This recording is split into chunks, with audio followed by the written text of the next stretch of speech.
Hello, everybody, and welcome to the Photographer's Notebook podcast.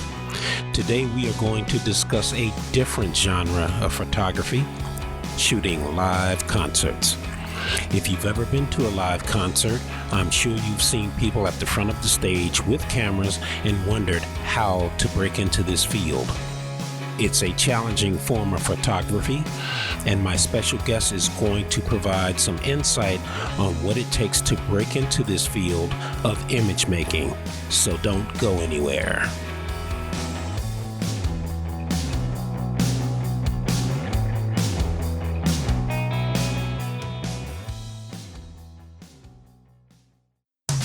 You're listening to the Photographer's Notebook podcast, the destination for inspiring photographer interviews and conversations. On every episode, we bring you photography tips and tricks to bring your photography to the next level.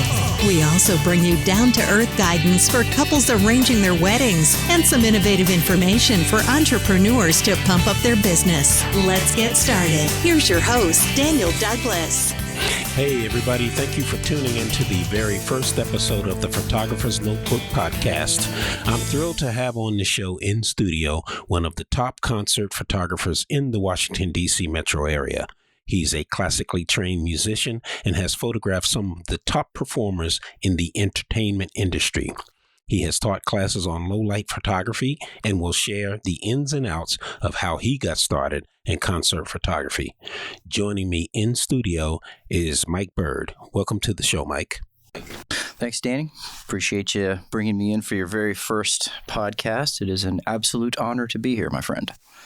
The first time I met you, Mike, was at a workshop you taught on off-camera flash photography. And I know that you also shoot professional headshots, portraits, and events, as well as some top entertainers in the music business. So I just want to mention a few of those. For example, I know you've shot Extreme, Smash Mouth, Bryan Adams, and Toto. Those are just a few that you've had the opportunity to photograph. Which concert session that you photograph stands out to you? Probably the easiest one is Toto. Toto was one of the bucket list bands that I've felt like I've always wanted to photograph. As musicians, they're probably some of the most quintessential, musicians of our time. I mean, those guys that are in the band have done studio stuff for Michael Jackson. They've done studio things for Boz Scaggs. I mean, these guys are just pros in that field. So Toto probably stands out as the pinnacle at this point in time, only because as the respect I have for them as musicians, being able to photograph them was absolutely one of the highlights of being able to photograph concerts and live music. Were you able to actually meet Toto, or were you just in the pit? I was just in the photo pit. I didn't get on quick enough to get one of their VIP passes, which would have given me an opportunity. But just being able to photograph and being able to get the press pass, and we'll talk about that, I'm sure.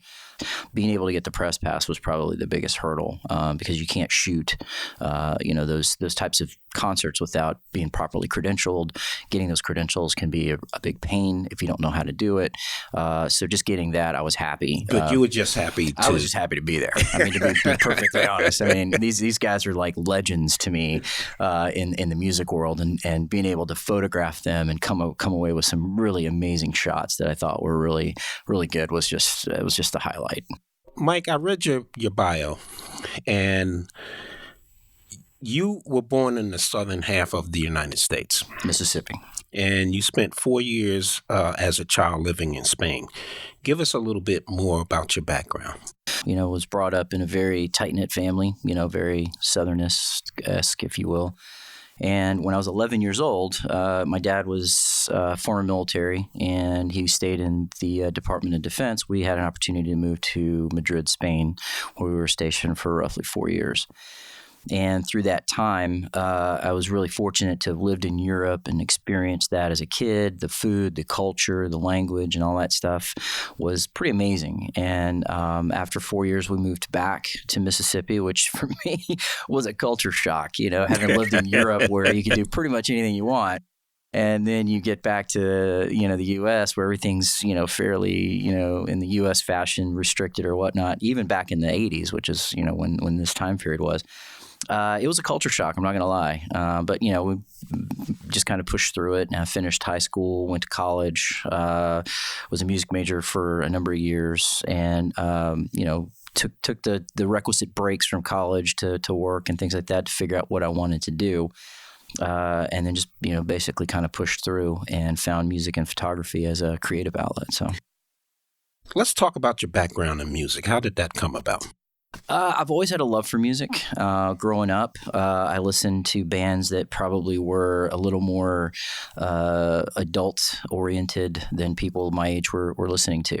So I was listening to a lot of Rush, again, a lot of Toto, a lot of Boston, that type of thing. But I respected them for the musicianship. And I really wanted to it was a draw to me. So the music genre, if you will, as far as the what I could do creatively, it was just it was a huge draw for me. And so the first instrument I learned how to play was trumpet, and then found out that I really enjoyed being a drummer. And so I really put my creative efforts and focus into being as solid of a drummer as I could.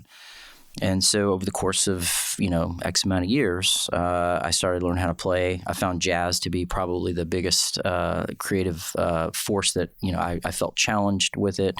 And so fusion and jazz was just my thing, my niche. Have you played in any bands? Oh, yeah. Yeah. I mean, all through college, all through even after college, that's how I put myself through college, is how I ate. It was basically, I'd play pretty much any gig in the Memphis area, which is where I was going to school at the time. And at least you ate in college. Exactly, right? Yeah. So I was a starving musician, but I was able to at least sustain myself in some way, shape, or fashion through other odd jobs and things. But playing was always my first go-to, and so whether it was a dive jazz bar at a hamburger joint or playing bigger venues, I enjoyed playing. I enjoyed the effect that creativity had on people. And, you're sitting there as a drummer and you're laying down a backbeat or something and everybody's just grooving to. There's just absolutely no feeling like that in the world. What kind of venues did you play? I mean, what were they, just like joints somewhere? And in between, everything in between. So the largest venue I played was roughly, I want to say, if I remember right, it was roughly around 5,000. And then I played, that's pretty big. It's not bad. Yeah, it's not bad. There was some college gigs that they were, that they put on where they rented venues and they brought in multiple bands. And it was, back then in Memphis, it was a big deal. I mean, Memphis, Nashville, those are some of the music cities of the country. And so I played those, and then I played the dive bars. I played where, people were in there, and it was a hamburger joint, and I had to cram what I could on my drum set, in this corner of a dive bar and play the best that I could with, 2 or 3 or 4 other people that were playing in the band with me. And it was just, you made the best out of it. If I made $50, I made $50. If I made enough to eat or they paid me in food, I was able to eat that day, And anybody that's gone to college and, kind of understands the financial strappings of that can relate. But it was, I enjoyed equally playing in those dive bars as I did the bigger venues. Did you play any venues locally? Here in DC? Yes. No. I just basically, when I moved up here back in 2003, I was playing, but it was just basically to keep my, it was for my own kind of pleasure, I guess. And I really enjoyed it up until, my son was born. So we needed the room to make a nursery out of it. So there goes the drum set. And it's kind of one of those things where I look back on fondly. It's not something I'm going to ever write off. I think in due time, I'll probably play again. But for the time being, between the photography, your regular day job, raising kids and things like that, it's a full-time job in that of itself. So I'll put that on hold for now. That's interesting. So what really compelled you to be a photographer? You you're into music, you're classically trained. So what was the motivation? What compelled you to become a photographer? So one year I got a birthday present, which was a Canon Rebel kit camera with a kit lens on it. And it was just something that I've kind of messed around with before, with little point and shoot cameras and things like that. And for a birthday present, I got a nice little Rebel camera. It was an entry-level camera. And I took to it and really started to enjoy taking pictures and creating photographs, whatever that might be. And just like every other photographer out there, you take pictures of literally anything and everything, and you think it's art, and you think it's something that, oh man, this is the best. And then now I look back on stuff from, 6-7 years ago. I'm like, what was I thinking taking that picture?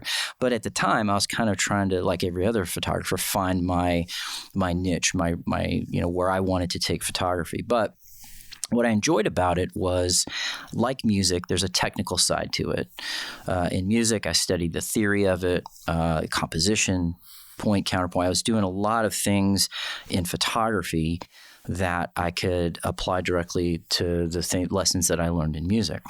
And so exposure, knowing what shutter speed to use, knowing what ISO to use to be able to create that perfect exposure, to me segued from music to photography fairly easy. So I could kind of grasp and analyze what the elements for a good photograph were. So I stayed with it for about 6 months with the Rebel, and I said, after research, I gotta up the game. And so I bought my very first professional grade camera, which is, as you know, the 5D Mark II. Full frame. Which I now own. This is correct. Yes, yes. So I got the 5D Mark II. I knew I wanted a full frame because I wanted the quality of the pictures to be, I figured if I'm going to take these pictures and spend the time, I want them to turn out, to be as crisp and as sharp as possible. And then I started investing in lenses. I remember getting my first professional grade lens, which was the 70-200 2.8. And then I just started investing in lenses. Every time I could find something used on eBay or buy it new from places like B&H, I would invest in lenses. And before I knew it, once I got the 5D Mark II, I think it took me about 8, maybe 10 months. I had a pretty impressive little inventory of lenses that I still own to this day. And so the music and photography aspects, I was able to coincide and mend and gel together into those technical aspects. And so photography was a very interesting creative outlet for me post the musician Mike, now the photographer Mike. You and I kind of mesh and gel in certain ways. We're both gearheads. And when I took your off-camera flash workshop, and just to give a short background, because the story is not about me, it's about Mike. I've been shooting since the days of film. When I transitioned over to digital, my first camera in the digital world was a Rebel T2i. And so there you go. This is a first for me. I didn't know Mike started with a Rebel T-Series camera either. So I'm finding this out brand new. So this is how Mike and I mesh a little bit. And it's kind of funny. But I started with the Rebel T2i. And just to see because I'd stopped doing photography for a number of years, just to see if I still had the passion and wanted to get into it. Unlike Mike, I don't have a music background, but I do have an information technology background. So that piqued my interest in digital. So when I stumbled upon this course, and I was used to just manual flashes and all that, so I was really struggling. And Mike knows that. He's shaking his head right now. I was really struggling. I feel your struggle. I was so, I guess, intrigued with the way Mike taught and how it went. After the session, Mike and I stood outside the studio for, gosh, what was it? At least a half an hour, 40 minutes, maybe close even to an longer. hour. I remember it being close to an hour, yeah. And at that time, I had graduated from a T2i to a 7D. And so Mike and I were standing out talking, and I said, I want to do this whole full frame camera. The crop sensor is just not going to work for me anymore.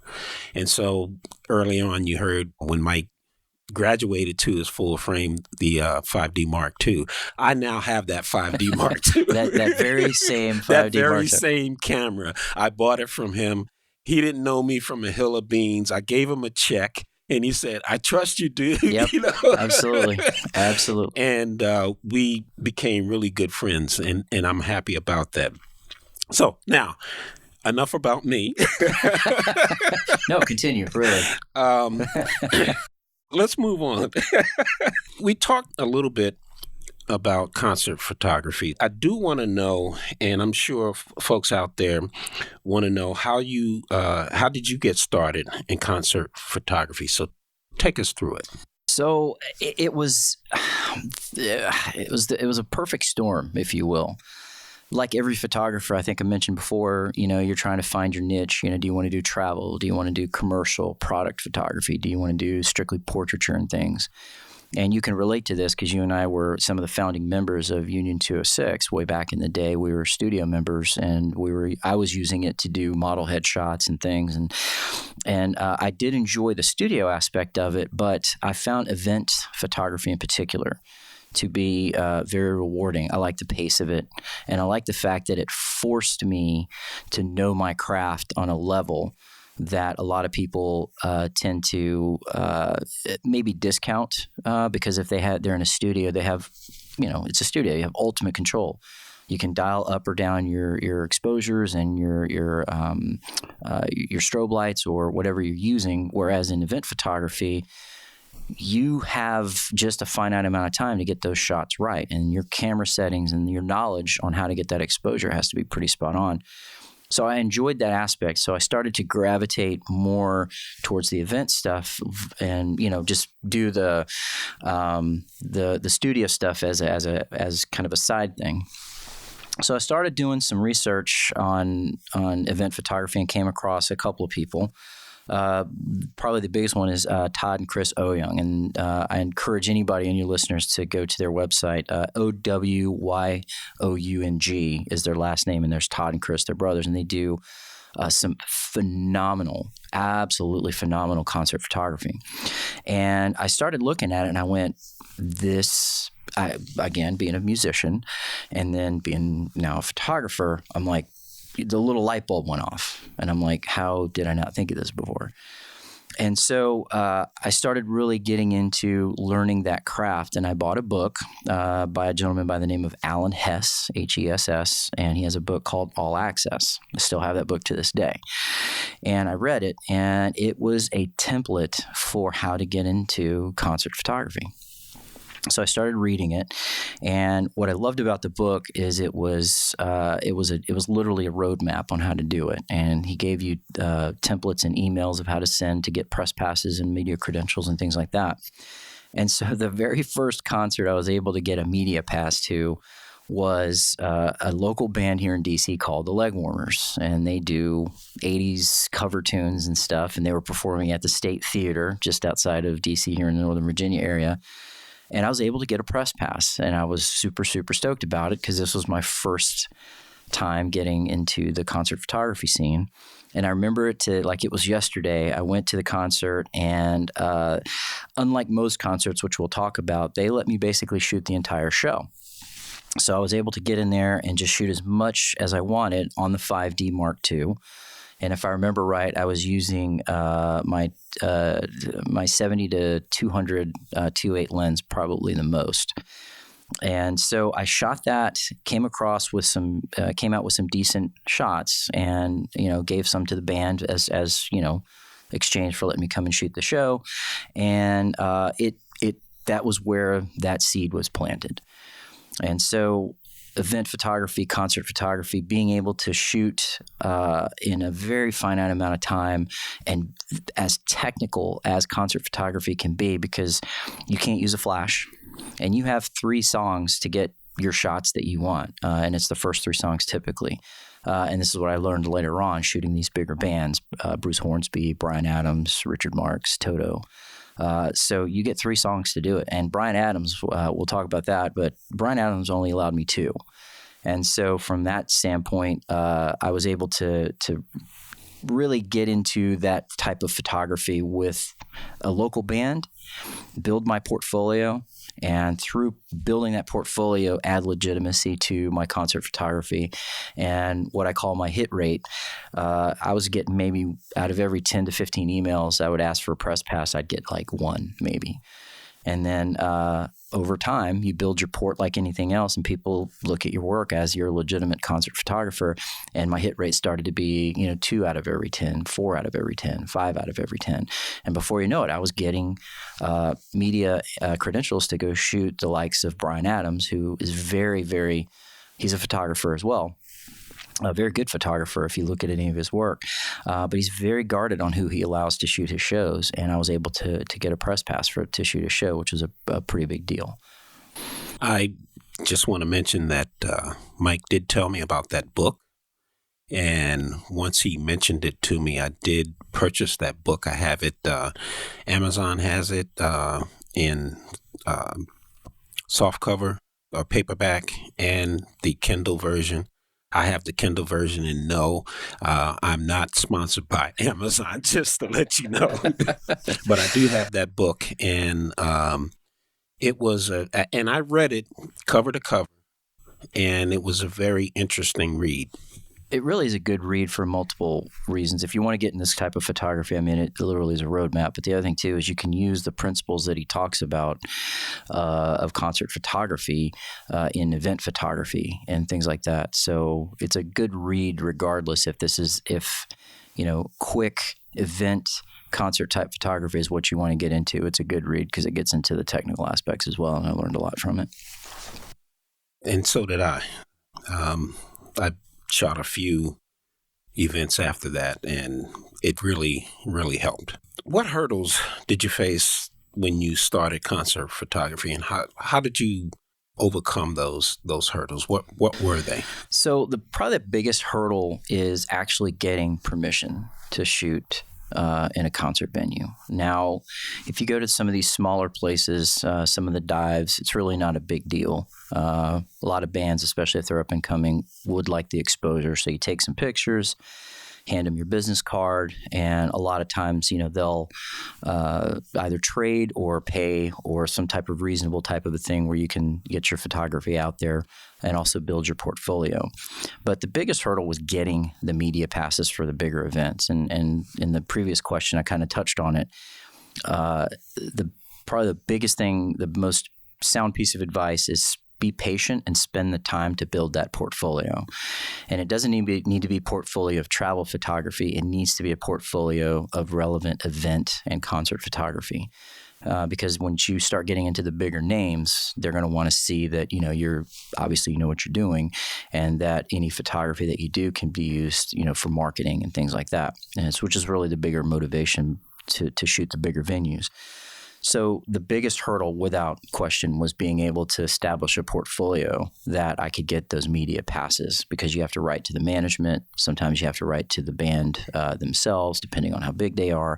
And then they make the ultimate determination of whether or not you get a media pass, because you show up with a professional grade camera to a place like National Theater. I shot Bruce Hornsby at Wolf Trap. These are large venues.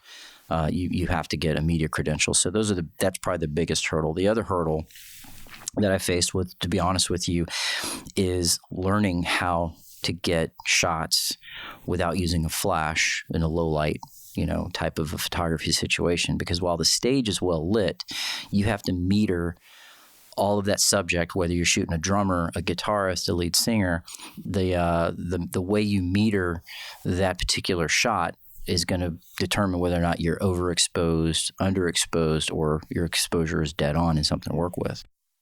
Let's talk about that for a minute, because when I reached out to you about that, because I went to a local dive and I was just sitting there, and for no particular reason, and I just started talking to the bartender, and the bartender, asked me, I said, well, I'm a full-time photographer.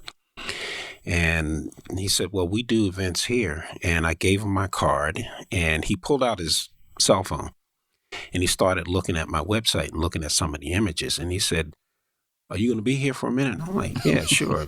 I think it was a Monday night. I was there watching the Monday night football game. He said, if you can wait about 20, 30 minutes, the owner wants to talk to you.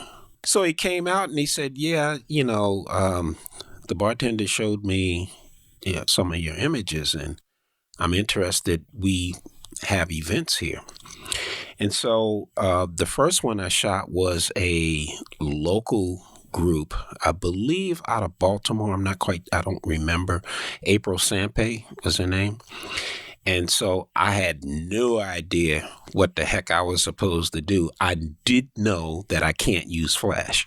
So I reached out, I sent a text to Mike, and I said, dude, can I talk to you for a minute?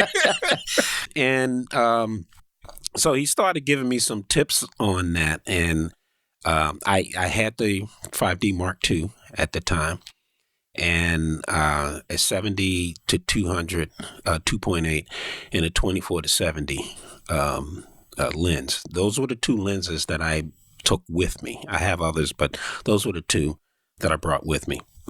So I said to Mike, this is not a big stage. It's a dive place, pretty nice, but the lighting is terrible. And so he gave me some tips, and I believe, correct me if I'm wrong, I sent you a cell phone shot. You did. Okay, yes, just to give you an idea. And that helped a lot, because then I could kind of take a look at what you're dealing with and kind of tailor make those tips based on that lighting scheme, yeah. So using that as a scenario, go ahead and talk about, because you just mentioned about the lighting situation and not using Flash. So I'm suspecting that the folks out there saying, okay, well, I want to go in and shoot these groups in these local dives, and their lighting is just like Daniel described. Okay. And even though this was a local group, I was asked to come back. Yeah. So there was a few that was able to pop off there, made no money for it. That is the way we have to do it at first, right? Yeah. With that scenario, maybe you want to give some tips on that. So it's probably the biggest thing I can tell you is the reason why Daniel now has my 5D Mark II is because what I found out is shooting with the 5D Mark II, my ISO at the higher levels was really, really fairly noisy. And so when I would try to remove the noise in Lightroom or in Photoshop, it inherently it just softens your picture a little bit. So I needed a camera that I could push the ISO, because if you've ever been to a concert, which most everybody has either seen them or been to them, they can be fast moving. The singers, the guitarists, they run around stage. So your shutter speed, typically I don't shoot any less than right around 1/125th, 1/180th of a second, just because I need to freeze that. And even sometimes, depending on how fast you're moving, it's still blurry. So the byproduct of that is I have to bump my ISO up because I'm already shooting wide open anyway. Like you, I have the 70 to 200 2.8 and the 24 to 70 2.8, and those are the two go-to lenses that I shoot, and I shoot wide open pretty much the entire time, because I'm wanting the focus of that picture to be that particular subject with everything else blurred out. So if I'm shooting the guitarist, if I'm shooting this lead singer, the drummer, the keyboardist, whatever it may be, everything else is kind of, out of focus with the exception of the person that I want to be in there. So some who may not understand what you mean by wide open, you're talking about at 2.8, the widest aperture. Correct. If you have an f4, like that is the max aperture you can get out of it, then you shoot at f4. If you are lucky enough to have a 2.8, then shoot at f2.8 and just leave it there. Now, I do know some of your kit lenses and some of the other lenses do have variable apertures depending on if it's a zoom lens. So I just leave it as wide open as possibly to let as much light into that camera as you possibly can, but you're going to have to compensate for that with ISO. And so kind of to get back, I needed a better camera, so I got a 1DX, and that has been, right now as we speak, that is my go-to camera body. So for those out there that are wanting to get into this and all you're shooting are the smaller venues that don't have as good of a lighting scheme, you're going to spot meter. That's the first thing. So if you can pick how your camera meters, you want a spot meter versus like an evaluative meter. So you want that pinpoint accuracy on the face or whatever you're going to shoot. Shoot wide open. As low of an aperture as you can, meaning as much light as you can, and then you really want to make sure that your shutter speed is right around. If you have image stabilization on your lens, just that much the better. But like on my 24 to 70, it doesn't. It's a 2.8 and it doesn't have image stabilization. But on the 70 to 200, it does. So I can shoot a little bit of a wider shutter speed, but shoot a shutter speed of about 180 or higher, and then everything else is going to bump up with your ISO. Typically, I'll shoot a concert I can shoot a 6200 ISO and just get amazing images, and they're still fairly clean. There's very little noise because of the quality of that camera body. Once you start getting to the bigger venues where the lighting schemes are better, you can bump your ISO down and get cleaner images. But that's going to be at the bigger venues because the lighting systems, they spend more money on it. So those are probably the biggest tips. And I think those are the ones I gave you is the spot meter, shoot wide open, bump your ISO literally as high as you can get it before you just have too much noise to deal with. And then make sure your shutter speed, I wouldn't go below 1/80th of a second. I did exactly what Mike said. And I looked at the images when I got back home, and I was horrified. I was horrified. There was so much noise in it. And I did experiment. I didn't go over the top, but I believe I backed it down to 16, somewhere around there. I did try 32, and looking on the back of the camera and use your zoom when you're looking at that tiny screen, zoom in. And as Mike was saying, zoom in on the face. And I just looked and I said, this is unacceptable. So I brought it back down to 32. Now, some of the venues that I've seen, the images that Mike has taken, those are professionally lit. And so my assumption is, because I haven't shot anything like that, my assumption is that you're going to get a better image out of those types of venues if you can get in. If you can, but the other thing too to remember is that the lighting also is focused on whoever is playing at the time. So if it's, for instance, a guitar solo, the lighting is going to be fairly good on that particular soloist. But what if you're panning to the drummer and there is just a phenomenal shot of the drummer? And I think there was a picture on my website of Extreme that I took of the drummer. K-Fig is his name.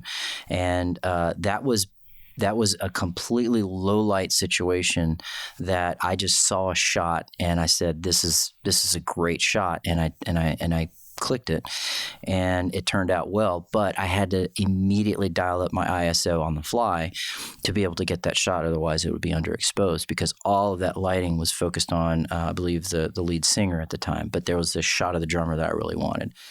And so being able to make those on-fly adjustments quickly brings your concert photography to the next level.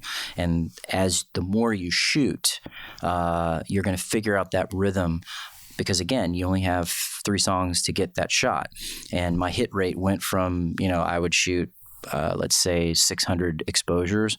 My hit rate went from maybe 5 of those 600 that were usable to I would get, 20, 30 out of that 500-600 shots. And so I was coming away with a lot more usable images as the more experience you got shooting those that type of photography. However, you're absolutely right. You need to mess around with your camera. You need to know where those dials are. I read this somewhere. I wish I could give credit to where credit is due, but I'll paraphrase it. It's like driving your car. You know where the gear shifter is. You know where the pedals are. You know where the horn is and the blinkers and the washer, for the wipers. know where that stuff is on your camera because it needs to be automatic, specifically in this type of photography because it's so fast-paced. If you're messing around trying to figure out how to dial up your ISO or dial down your ISO, you're going to miss that shot. And then when you miss that shot, you can never get that shot back. So being able to effectively adjust your camera on the fly quickly is going to be a skill that's going to pay dividends as you continue to move down this type of venue. One other question about that. Mm-hmm. Composition. Okay. So I know when I shot the first one, the lead singer, female, she was very animated. And the lighting wasn't professional lighting. So it kept changing. And I know when I sent you the images, you had a comment. It's like, I believe, what was it? It was something about the color, if I remember correctly. And you said maybe I over sharpened or something like that. I don't quite remember what you said. Okay. But I said, no, that's the lighting. That's the This is what I'm dealing with, Mike. Yeah, that's the lighting. It's not professional. It was some guy in the back. It was regular light switches in the house, right? That you have in your house, and they was just flicking them on and off, or it had dimmers on it, And you said, "Oh, okay." In that case, yeah. But you did mention a couple of things about my composition, and be honest with you, I wasn't thinking about composition because things were moving so fast. But what I did want to do was that the drummer wasn't on a riser, which they usually are. And I got a couple of shots. I didn't send you the one on the drummer because they stunk. Okay. But Fair I enough. did send you one of the bass guitar player. Yep. And I sent you one of the keyboardist. I remember that one. And the shot was for the bass guitar player. It was a couple of shots. Mm-hmm. One strumming the strings only, and then a wider shot of him. But sent you one of the keyboardist. I don't know if I had the image of him. Was it wide or? I think it was the one you sent me was a wider shot, if I remember right. Yeah. Okay. So, do you think about composition when you're shooting? Because this is, and even in a dive, it's fast. Very fast. It's very fast. And I had the opportunity. There was no pit because Mike was saying, well, you're going to get in the pit? What's a pit? Right. And you explained that to me. I'm like, no, it's not like that. Let me send you a photograph of this place. So, composition. What's your tips on that, and do you think about it when you're shooting? At first, I didn't because I'm like you. I was more concerned about exposure because I would kind of spot check, on the viewing screen in the back of the camera to see if I was overexposing or underexposing. So composition kind of, for my first couple concerts, went out completely out the window. As I started to get more comfortable with the camera, composition became, again, as important as getting the exposure. So here's a couple of tips. If you're shooting the guitarist, make sure the entire guitar is in the shot. You don't want to cut the neck off. You don't want to cut the body of it off. If you can compose your shot, whether you're doing portrait or landscape orientation, try to get the entire guitar into the shot. It's just more pleasing to the eye. If you're shooting the drummer, try to get one, if not both sticks somewhere in the frame. Because while, yes, he's sitting behind a drum set, most of the shots, like, again, Alan Hess, Chris and Todd, if you look at the shots that they've done, the composition that they have conveyed in their photography really is pleasing, and because the drummer's tools to play his instrument are the sticks, it's a good idea to have those one, if not both of them, in the frame. So I kind of took that rule of thumb, if you will.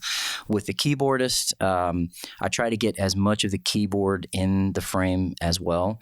There's a great shot on my website of Bruce Hornsby playing at the Wolf Trap, and it's probably one of my better shots, particularly from that concert.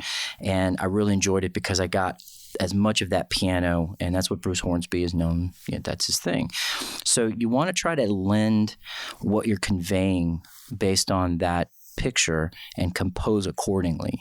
And so when you're shooting concerts, make sure you get as much of that person's instrument in frame as possible. If you're cutting the neck off for the guitarist, granted, there's some great shots where not the entire, guitar is in frame. Just use it as what I do, as, again, kind of a guidelines to compose your shot. And I shoot probably about half and half. I'll shoot landscape and portrait because I want to lend depth and I want to lend spatial kind of awareness to the shot when I shoot landscape. When I shoot portrait orientation, all I'm doing is focusing on that particular subject that I want in the frame. And so I'll try to compose that shot where I get as much of the instrument, take the background out of it because you do have, amps and chords and all kinds of different things. Sometimes you can get rid of it in post. Again, Photoshop's gotten really good with their content-aware, software. But on a whole, I've really come full circle in that I try to get as much right in the camera so I don't spend 4 hours on one shot in post trying to remove a bunch of stuff or try to correct the exposure levels or whatever.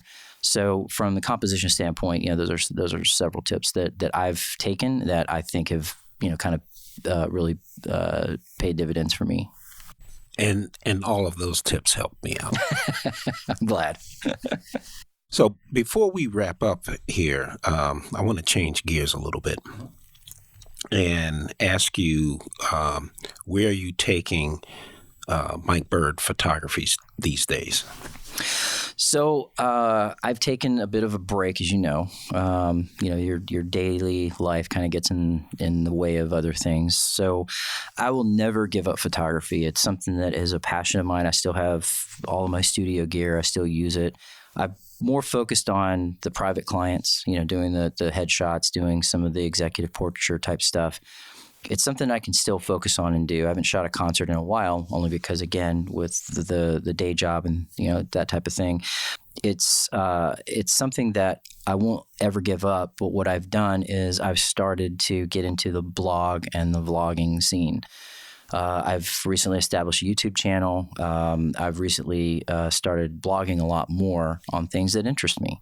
I feel like this day and age, if I can lend a voice to help somebody out and pay it forward, because, again, I've met some phenomenal people over the course of my time being a photographer and now, getting into the video scene. And I will give absolute props to you, Daniel. You were into more of the video scene than I was. And so Daniel has paid it forward for me, where I've helped him out with his still photography. He's helped me immensely with getting on board with the video scene. And so I've found that the video scene is, if you were to ask me a year ago, would I be doing this? I would look you straight in the face and go, heck no. But now that I started to cut a couple of the YouTube videos that I have, which you've helped me with, and starting to do a lot more on that scene, I've found it pretty doggone. It's addictive. It is very addictive. And, just having to learn. And again, with Lightroom and Photoshop, I've been doing still photography now for going on, 8-9 years. I still learn stuff in Photoshop and Lightroom that I didn't know. It's just a constantly evolving piece of software, and there's always something new to learn. But I felt like I have a pretty good, grasp of it. Fast forward to today, I'm learning Adobe Audition and Premiere Pro, and it's just basically like learning a brand new Lightroom and a brand new Photoshop, but being able to, again, create something, and it's got motion to it and sound and music and dialogue. It's pretty doggone amazing. So I've really started to take to this whole video thing a lot more, and I've found it pretty doggone rewarding to be able to create something that people watch and enjoy and get something out of.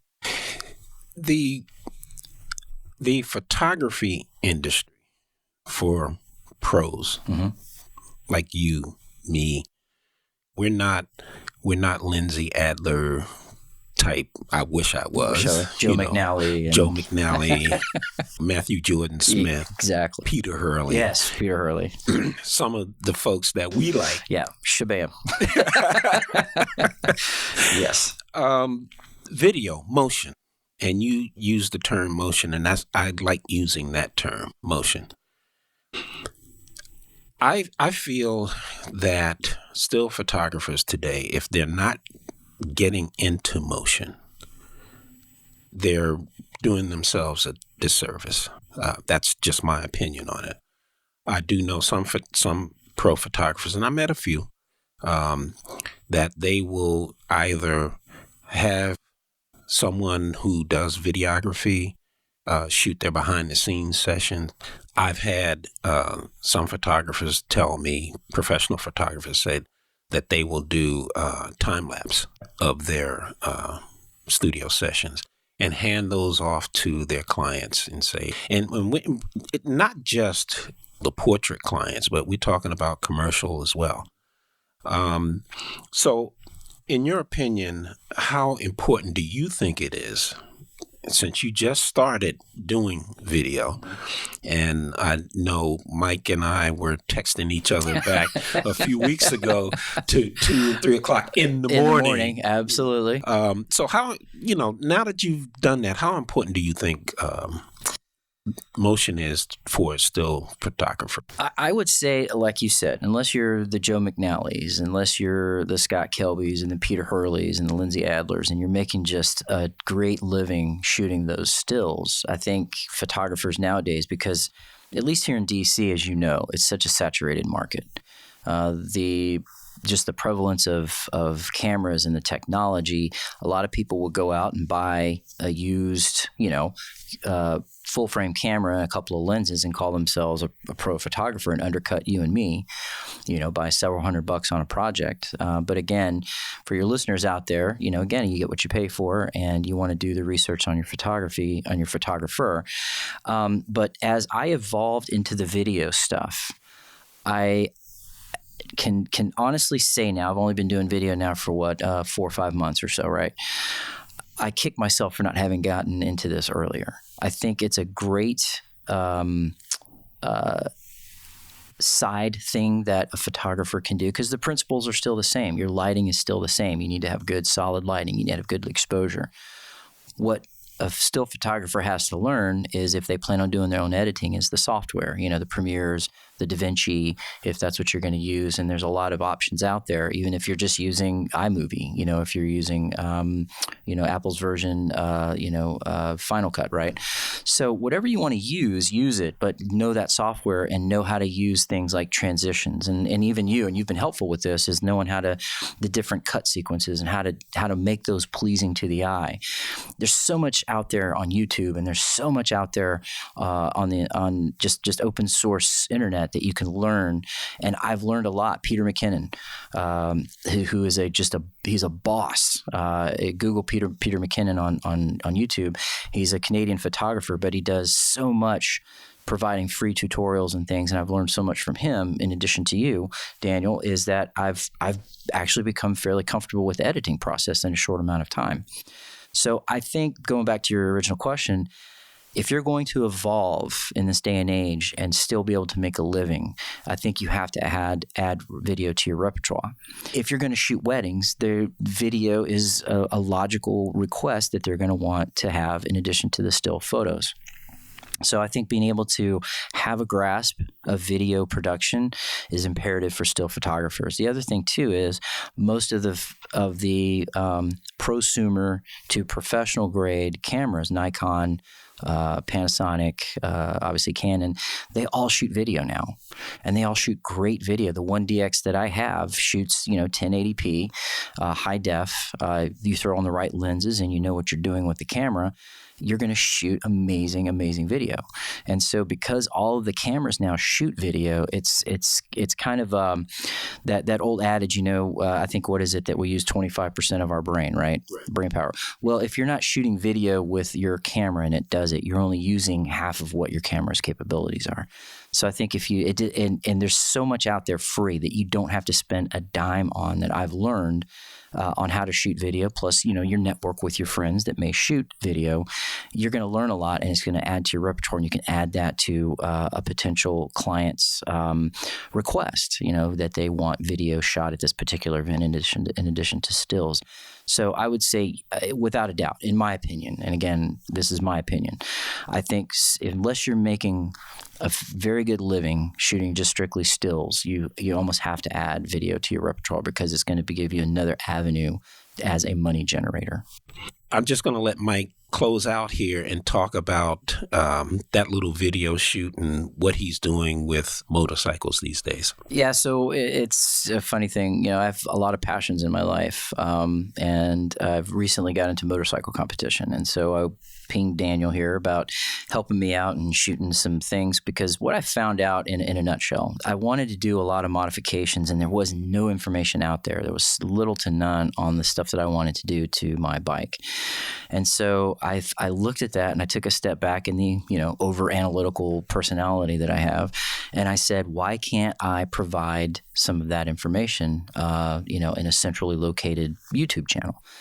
And that's when I pinged you, and we started to looking at going out to, the parking lot that we used. And you'll see on the videos, if you go to my YouTube channel, a lot of that footage was shot by Daniel. And what I found is that, through that, I've really ignited this kind of joint passion between videography and my motorcycle riding. And so what I'm doing now is I'm trying to provide tutorials and training on, people that it's a very, very specific niche. I'm not looking to go out and, buy my next home in, my summer home in Tuscany with this. But what I've figured out is trying to provide information and tutorials and instructional things on being a safer rider, if you want to get into competition like I've been doing that sort of stuff. So the videography and that is kind of what's centered around my YouTube channel, but also keeping that common thread that I have with photography, and as you said, as we both affectionately call each other, gearheads. So there's always something out there, and you're the one that turned me on to doing the separate audio track versus doing audio and video on the same track. So I went out and got a Tascam recorder, and it's just the information you've given me was as helpful, if not more helpful, than the stuff I've given you on the still. And so that's what I've kind of decided I was going to take the next avenue, blog about it, vlog about it, do good quality video productions on YouTube as my outlet, as my creative outlet, and continue to kind of go along that route. And that's what I've chosen to kind of, how long is this going to go? I don't know, but it's something that I really enjoy doing it. So I'm going to actually just kind of see what the full potential is going to be with this. You did enter a competition in York, Pennsylvania? Gettysburg. How did that come out? My very first competition, I placed third. So, and it was 60 something riders out there. So I was pretty happy that I placed as high as I did. And so now I've been bitten by the bug. And I plan on doing a lot more with that. And if I can, just real quick too, just to wrap up with the photography aspect, I wanted to make sure that I conveyed this to folks. Be patient. Establish your portfolio. If this is the type of photography that you want to get into, it's high paced. It's very competitive. Getting those media passes can be a bit of a pain sometimes, but do the homework on the band, know what you're shooting, listen to that music before you go in there and shoot, so kind of know what that music and style is. There's YouTube concert footage of probably that band somewhere. Find that, see what they do, and just do your work, your homework on shooting that band, and be patient, because it'll pay off in the end. Because me being able to shoot some of the acts that I've been able to shoot has been something I didn't think I would be able to do, and I was able to do it because I focused on that craft, and I was able to establish, my portfolio to where it looks professional. I'm trying to take really good shots to when it's all said and done, the management wants the band to look good. And if you're taking crappy shots, they're not going to want to give you a media pass. If you're taking great shots that they feel like they can use, and I've been very fortunate where I'm now getting the licensing, I'm now getting the fees for them to use it for marketing. It's been a really kind of great run, and it's something that I'm not ever, as we said before, going to give up. So this is something that's been a passion of mine, so I'll stick with it. That's it for today's show. Mike, thank you for coming on the show, buddy, and sharing your knowledge with us. Daniel, it's been an honor, buddy. Subscribe to the show and check out the show notes for all the links on today's show. Until next time. Thanks for listening to the Photographer's Notebook podcast. Be sure to visit thephotographersnotebook.com to join the conversation, access the show notes, subscribe, and discover our fantastic bonus content.